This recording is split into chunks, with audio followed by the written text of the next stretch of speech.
água. Aí depois o hospital também utilizou, porque na época, antes do ar-condicionado, tinha grande mortalidade infantil por conta da desidratação. Então também ajudou nessa parte. Depois o cinema também utilizou bastante, por conta na época de verão ele perdia muitos nutrientes, muitas pessoas. Perdiam muitas pessoas, então também isso também aumentou. E depois foi expandindo, foram para outras do Senado.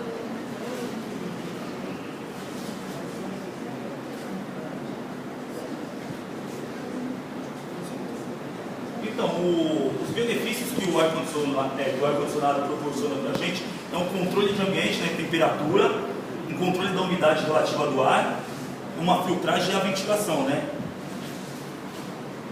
Aqui, ao contrário do que a gente imagina, quando você tem o calor, aí que está a umidade do ar. Ele é levado em faixa de temperatura. Se a gente tem, como é que se diz, a temperatura muito baixa, os átomos, a pressão atmosférica não influencia os átomos. Então, quer dizer, eles ficam em repouso, eles não sobem. O que é a umidade relativa do ar? A umidade relativa do ar ela é medida em metros, em gramas por metro, né? Em gramas de moléculas de ar por metro cúbico. Então, isso aí é o quê? A evaporação dos líquidos, da água, dos rios, dos mares e tal, quando se tem essa evaporação, ela se junta aos átomos de oxigênio que já existem no ar e formam essa umidade do ar. Aqui tem as faixas, a temperatura de 20%, a gente tem aqui a faixa de umidade do ar, 20%, ela chega no máximo até 40%, a umidade relativa do ar, certo? Na faixa de 30%, você alcança o 100%, você tem exatamente 30 graus. Ele vem passando, vem vendo que a curva vai diminuindo, tá vendo? Quando você chega a 40 graus, você consegue alcançar até no máximo 60% de umidade relativa do ar. Então, quer dizer, não é quanto mais calor está, a umidade está mais baixa. Não é dessa forma que funciona.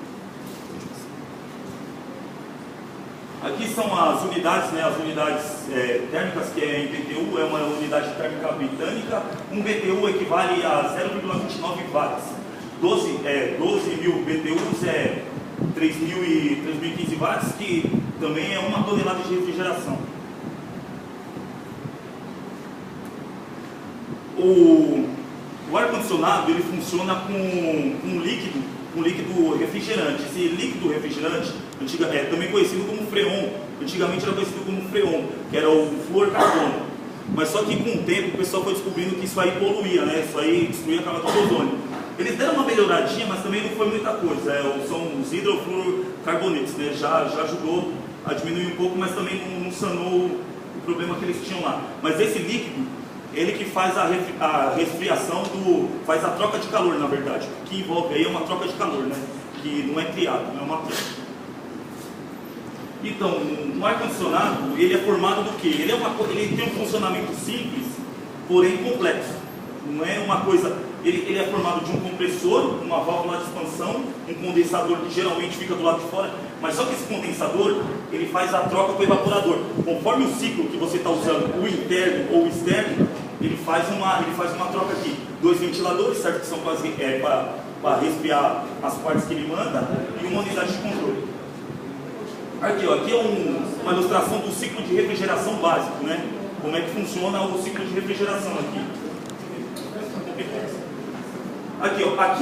Aqui você tem um líquido saturado de alta pressão, que seria o freon, que é o chamado freon, né?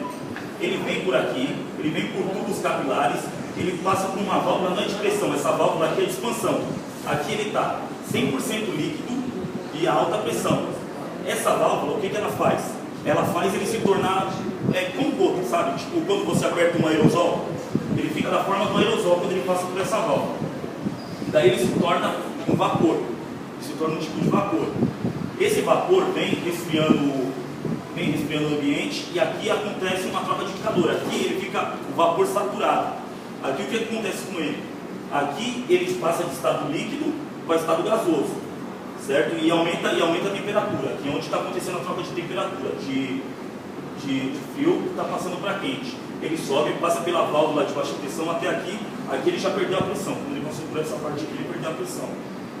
Daí ele vem, sobe em forma de gás, entra no compressor em forma de gás, ele não entra em forma líquida, não tem como ele entrar no compressor em forma líquida. Ele entra, passa pela válvula de baixa pressão, faz o processo. Quando ele chega no compressor, ele se torna um vapor, ele se torna vapor de alta pressão e temperatura. Essa linha aqui é a linha que você vê onde aumentou a temperatura dele. Ele chega mais ou menos aqui a 90 graus. Quando ele sai por essa, quando ele vai para o condensador, ele chega mais ou menos a essa parte aqui por 90 graus. Essa parte é a parte do lado de fora, essa é do lado de dentro. Entendeu? Essa está resfriando, essa aqui é onde está fazendo a troca com o ciclo básico do calor. Aqui ele ainda está em vapor saturado. Daí o condensador faz a troca de calor com o ambiente externo, torna esse gás, esse vapor saturado em líquido saturado de novo, e vai fazendo a troca de temperatura e volta no ciclo, vai voltando e vai agir dessa forma. Quando a gente quer que esse lado aqui esquente, aqui é um ciclo de você está querendo que resfrie o ar. Se você quer, aqui nessa ilustração não demonstra, mas ele tem uma válvula de 3 vias, que numa outra ilustração vai demonstrar melhor. Faz com que isso aqui volte, entendeu? Daí o evaporador se torna condensador, e o condensador se torna... Mas não esquecendo que aqui tem 2 tubulações. Aqui só entra vapor. Essa parte só entra vapor. Então, o primeiro equipamento você usa para esquentar ou para esfriar? Então é de 2 ciclos, né? Então, esse tipo de ar-condicionado que a gente pegou para demonstrar foi o ar-condicionado de parede e janela. Além desses aí, existe o self, os portáteis, o splitter, aí. E os chillers, né? Eu vou fazer uma breve de cada um quando ele for passando as imagens. Isso aí o funcionamento básico é o mesmo daquele que eu expliquei para vocês no desenho. Esse é um chiller no hospital lá na Inglaterra. Os chillers são usados para quê? São para grandes ambientes, como hospitais, assim, para cirurgia cardíaca. Eu estava lendo que para fazer uma cirurgia cardíaca é de 18 a 15 graus, dependendo da cirurgia que você vai fazer, o ambiente tem que estar controlado. A umidade, então, quer dizer, no hospital você precisa ter um equipamento que atenda a demanda. Se você tem, sei lá, grandes centros frigoríficos, supermercados, aí você vai dimensionando de acordo, assim, o que a gente tem de maior, que é mais comum utilizar, né, que é de linha, são os chillers. Esse aí também é um self, ele também é para grande e para médio, dependendo, ele para fazer uma climatização no ambiente grande ou médio, né, ele é utilizado dessa forma. Esses aí são também 2 tipos mais comuns, que a maioria das pessoas também costumam ter em casa, né, que são os splits. Esses splits, eles são também bem utilizados em escritórios, em sala de aula, porque ele tem uma capacidade até razoável, muitas das vezes de até atender mais de um ambiente. Esse aqui é um portátil, aquele comunzão que você pode levar, às vezes vai para a praia, ele deve ser, pode passar. E esses aí são os de janela, né? São os mais, são mais utilizados também, que a gente vê mais aí. E ele além de controlar bem a temperatura, ele auxilia na filtragem do ar, né? E o filtro também é uma das características do ar-condicionado. Então, aqui é aquilo lá que eu falei para vocês. Aqui ele está demonstrando um ciclo. Aqui está demonstrando um ciclo frio do evaporador. Aqui é a parede do lado externo, aqui é o lado externo e aqui é o lado interno. Aqui é o funcionamento do ar. O ar vem quente, o ar do ambiente.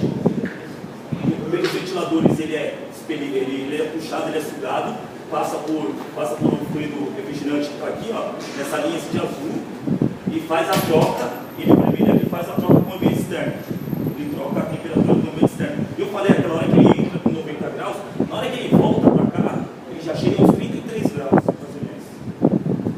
Vai passando por esse sistema aqui, ó, daí ele sai. E pode ver, ó, nota-se também que essa outra linha vermelha é o ciclo contrário, seria o ciclo reverso, que existe a válvula lá que eu disse. Então, e aí são as considerações. Quer falar essa parte aí? Depois eu comento. As aplicações dos aparelhos do ar-condicionado são as mais variadas.